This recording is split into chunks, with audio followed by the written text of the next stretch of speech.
আসসালামু আলাইকুম, সবাই কেমন আছেন? আশা করছি সবাই অনেক ভালো আছেন। আমিও ভালো আছি। আমি আর আমার বান্ধবীরা মিলে হসপিটালে চলে আসছি। আমার বান্ধবীর মামির সিজার হবে, তাই ব্লাড দিতে আসছি। আমরা শুনলাম যে 2 ব্যাগ ব্লাড লাগবে, পরে শুনি যে 1 ব্যাগ লাগবে, আর আমার বন্ধু নাইম ব্লাড দেয়। তো এই তো এখানে সিজারের জন্য অপারেশন থিয়েটারে নিয়ে যাচ্ছে। গাইজ, আমি এতদিন শুধু ব্লগে আর টিভিতে দেখতাম, আজকে আমি বাস্তবে দেখলাম। আমার যে কি ভালো লাগতেছিল, ভয় কাজ করতেছিল। বসে বসে বাবুর জন্য ওয়েট করতেছিলাম, সবাই সবার মতো গল্প করতেছিল, আমি ভিডিও করে নিচ্ছিলাম। মানে আমার বন্ধু বান্ধবীরা যেখানে থাকবে সেখানে তো ঢং হবে।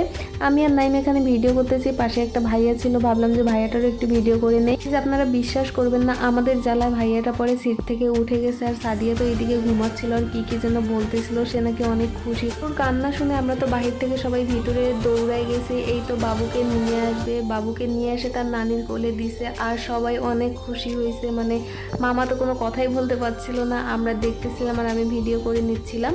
পরে বাবুর কানে তার বাবা আজান দিয়ে দিচ্ছিল, আর মাশাআল্লাহ বলবেন সবাই মিলে। কিন্তু আমি ভিডিওটা এমনভাবে করছি যেন বাবুর ফেস দেখা না যায়। গাইজ, আপনারা বিশ্বাস করবেন না, আমি এই প্রথম ছোট বাচ্চার কান্না মানে একদম সামন থেকে শুনলাম আর কি। আমার কি যে ভালো লাগতেছিল।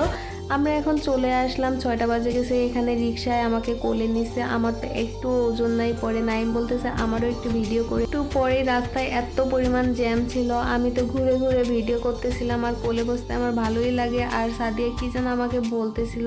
ভিডিওতে আমরা কি বলছি আমি কিন্তু ভিডিওটা আপনাদের সাথে শেয়ার করবো। গাইজ, এত ক্ষুধা লাগছে, রাস্তা শেষে হচ্ছে না। মানে ঘুম থেকে উঠে গেছিলাম আর শুধু ওয়েট করতেছিলাম কখন দোকানে যাব। মানে 1 কাপ চা আমার খুবই দরকার। আমার কিন্তু চায়ের উপরে আমি থাকি, চা না খেলে আমার একদমই ভালো লাগে না। তো দোকানে এসে বসে আছি। এখানে আমরা সবাই মিলে গ্রিল, নানার চপ নিছি। তো আমি খাবারের জন্য ওয়েট করতেছিলাম, সবার শেষে আমারটা আসলো। আর এই তো আমি লুকায় রাখছিলাম, মানে খাবার শেষ হয়েছে, এখন আমি এটা পার্সেল করে নেব। সাদিয়া আমার সাথে মজা করতেছিল।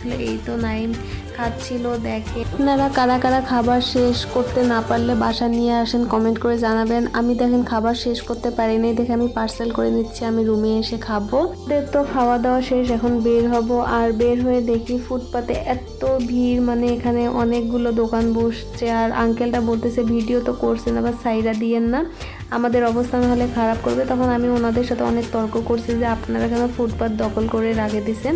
আজকের ভিডিওটা এখানেই শেষ করছি। ভালো থাকবেন, সুস্থ থাকবেন, আমাদের জন্য দোয়া করবেন। আল্লাহ হাফেজ।